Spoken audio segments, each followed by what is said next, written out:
Chanter, amen. Leur président n'est pas là, mais ils ont chanté comme si le président était là, amen. Parce que vous savez que votre président Samuel, il sera un jour pasteur, hein? On va bientôt l'envoyer dans un pays africain. Mais je craignais pour vous, j'ai dit, vraiment quand je vais l'envoyer, la chorale là va mourir.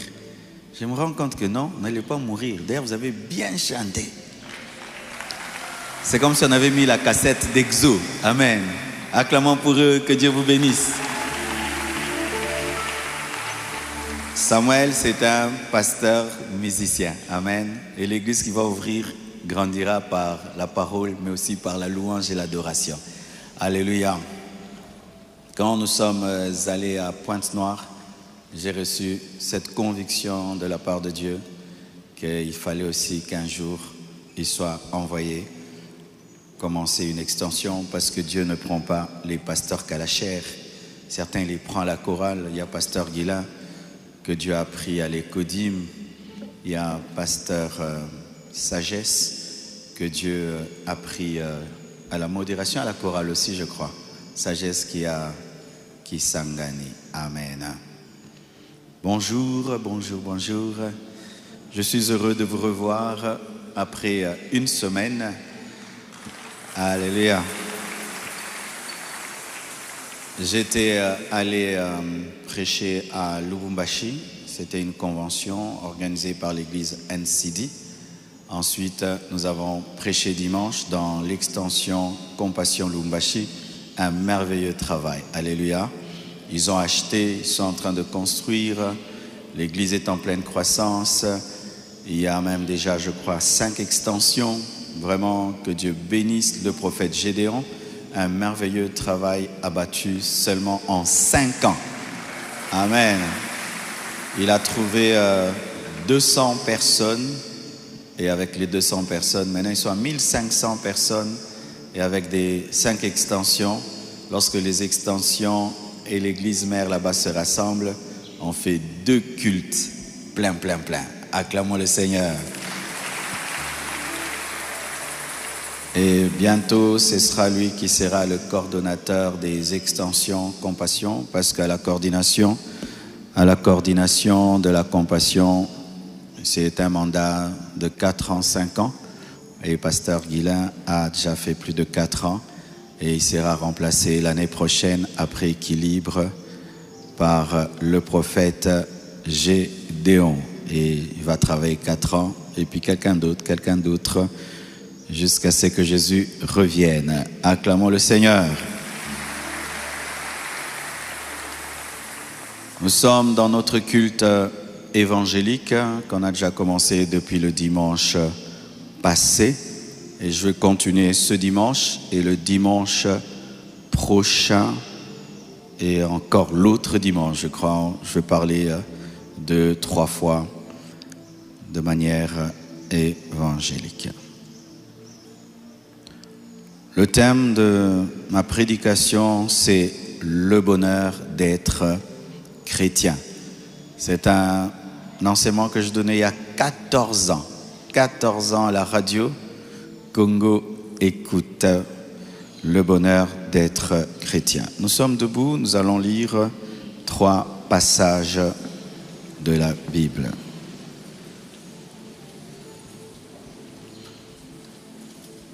Psaume 33, verset 12. Heureuse la nation dont l'Éternel est le Dieu, heureux le peuple qu'il choisit pour son héritage. Romains 4, versets 7 à 8. Heureux ceux dont les iniquités sont pardonnées et dont les péchés sont couverts. Heureux l'homme à qui le Seigneur n'impute pas son péché. Nous terminons avec Apocalypse 1, verset 3. Heureux celui qui lit et ceux qui entendent les paroles de la prophétie et qui gardent les choses qui y sont écrites, car le temps est proche. Prenez place, s'il vous plaît. Heureuse la nation dont l'Éternel est le Dieu. Lorsque Dieu est ton Dieu, sois heureux. Heureux le peuple qu'il choisit pour son héritage. Lorsque Dieu te choisit, sois heureux. Heureux ceux dont les iniquités sont pardonnées. Lorsque Dieu te pardonne, sois heureux. Et dont les péchés sont couverts, heureux l'homme à qui le Seigneur n'impute pas son péché. Lorsque Dieu ne te juge pas et ne te condamne pas, sois heureux. Heureux celui qui lit et ceux qui entendent les paroles de la prophétie et qui gardent les choses qui sont écrites. Lorsque Dieu te donne la grâce d'entendre la parole, de comprendre la parole et de la pratiquer, sois heureux. Avant de parler du bonheur d'être chrétien, je vais parler tout d'abord du malheur d'être un païen. Un païen, c'est un homme qui n'a pas Dieu dans sa vie. Un païen est un homme malheureux parce qu'il est une créature de Dieu sans être un enfant de Dieu. Tu vas dire, pasteur, qu'est-ce que tu veux dire? Oui, mon frère. Dieu peut te créer sans être ton père. Dieu peut te connaître comme sa créature sans te connaître comme son enfant. Un païen n'est pas différent d'un coq et d'une poule, parce que la poule, le coq est aussi une créature de Dieu, mais le coq n'est pas un enfant de Dieu.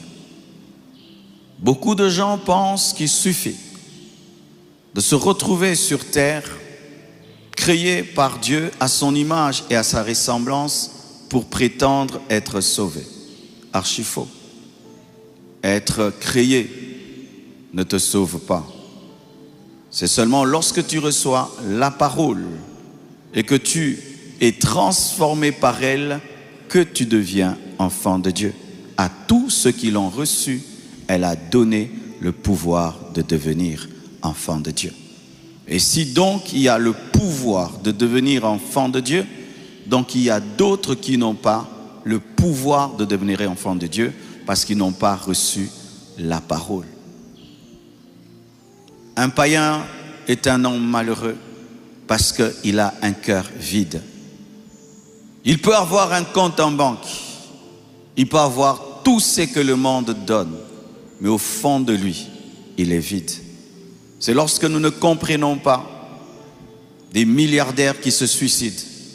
Nous ne comprenons pas des milliardaires qui vivent dans la drogue et dans l'alcoolisme. C'est parce que la richesse, l'argent, les biens de ce monde ne peuvent remplir le cœur de l'homme. Le cœur de l'homme a un vide en forme de Dieu que seul Dieu peut remplir.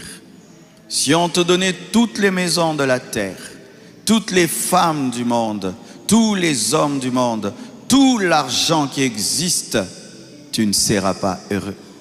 Le bonheur de l'homme ne provient pas des avoirs et des possessions. Le bonheur de l'homme vient de la spiritualité. Et le païen est un homme malheureux. Il peut rire et dans son rire se cachent des pleurs. Il peut paraître heureux, mais au fond de lui, il n'a aucune véritable joie. Un païen est un homme malheureux, car le bien qu'il veut faire, il n'arrive pas à le faire. Il aimerait vaincre le péché, mais il n'a pas la force de vaincre le péché. Il aimerait abandonner le mal, mais il se retrouve dans le mal qu'il n'aime pas. Au-dedans de lui, il entend sa conscience lui reprocher, mais au-dedans de lui aussi, il sent qu'il n'a pas la force de faire ce que sa conscience lui reproche. Il se trouve addict à des choses qui le détruisent. Et il sait que ces choses sont en train de détruire sa vie, Mais malgré cela, il continue à les pratiquer parce que le païen est un esclave. Le païen est malheureux parce qu'il n'a aucune espérance au-delà du tombeau. Il n'a aucune espérance au-delà de la mort. Toute sa vie, c'est cette vie terrestre. En dehors de cette vie terrestre, il n'a aucune espérance dans l'éternité. Un païen est un homme malheureux, car il est une habitation des démons. Lorsque les démons le voient, ils disent « Voici notre temple ». De la même manière que les chrétiens sont le temple du Saint-Esprit, le païen est un temple des démons, est une maison des démons. Tu peux le voir beau, parfumé, mais il transporte des esprits impurs. Tu peux la voir belle, parfumée, mais elle transporte des forces démoniaques. Le païen est un homme malheureux, car lorsque les sorciers le regardent, ils le considèrent comme un poulet, ils le considèrent comme une chèvre, et ils peuvent le tuer à n'importe quel moment. Le païen n'a aucune autorité devant la sorcellerie. Il n'a aucune autorité devant les démons. Il n'a aucune autorité face au pacte que ses parents, ses arrière-grands-parents ont fait avec le diable. Il subit dans sa vie ce que d'autres personnes ont contracté avec le monde des ténèbres. Il peut se promener et quelqu'un de sa famille va dans une loge, le sacrifie et il meurt. Le païen, être païen, c'est être en danger. Surtout en cette fin d'année, surtout en ce temps de la fin, où les gens recherchent l'occultisme, la magie, pour être riches, prospères. Et quand il va dans une loge, on lui dit « Donne l'un de tes frères » et il regarde, tu es le païen de ta famille et c'est toi qu'on va sacrifier. Le païen est malheureux, car aucun de ses péchés n'est pardonné. S'il existe sur la terre, ça fait 40 ans. Il a 40 ans de péchés non pardonnés. Le païen est malheureux, car il vit sous la colère de Dieu. Il vit sous la colère de Dieu. Il se promène avec une épée sur sa tête qui un jour le frappera au jugement dernier. Le païen est malheureux, car le jour de l'enlèvement, il ne sera pas enlevé. Le païen est malheureux, car il connaîtra la tribulation. Le païen est malheureux, parce qu'il finira en enfer. Il finira dans le feu, loin de Dieu. Lui qui a été créé par Dieu, à l'image de Dieu, à sa ressemblance, finira dans le feu éternel. Le païen est un homme malheureux. Si tu es en ce lieu, tu es païen. Tu n'as pas le droit de rire. Tu ris comment? Est-ce qu'une chèvre qu'on va bientôt tuer sourit? Même l'animal qui ressent sa mort future crie. Mais des païens qui sont en train d'aller droit vers la mort éternelle, la perdition totale, ont le temps de danser, de jouer, de s'amuser. Tu t'amuses alors que bientôt, c'est le feu éternel qui s'abattra sur toi. Un païen est un homme malheureux, car lorsqu'il crie « Père », Dieu lui dit « Je ne suis pas ton Père ». Imagine que celui qui t'a créé te dit « Je ne suis pas ton Père ». Dieu ne le connaît pas dans la dimension de la filiation. Car la Bible dit, dites notre Père qui est aux cieux. Seuls les chrétiens peuvent dire notre Père qui est aux cieux. La prière du Notre Père n'est pas pour les païens. Dommage qu'on nous a enseigné cette prière alors qu'on était des païens. Dommage qu'on récitait cette prière alors qu'on était des païens. C'est pourquoi on croyait même qu'on était chrétiens tout en étant païens, parce qu'on nous a mal enseigné en ce temps-là.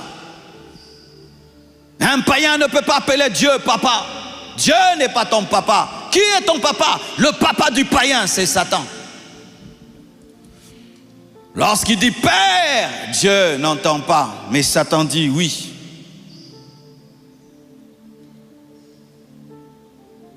C'est dangereux d'être païen. Et c'est malheureux d'être païen. Parce que quand tu seras face à des difficultés et tu vas invoquer Dieu, Dieu ne va pas te répondre. Lorsque l'ennemi voudra détruire ta vie, tu vas invoquer Dieu, Dieu ne répondra pas parce qu'il ne te connaît pas.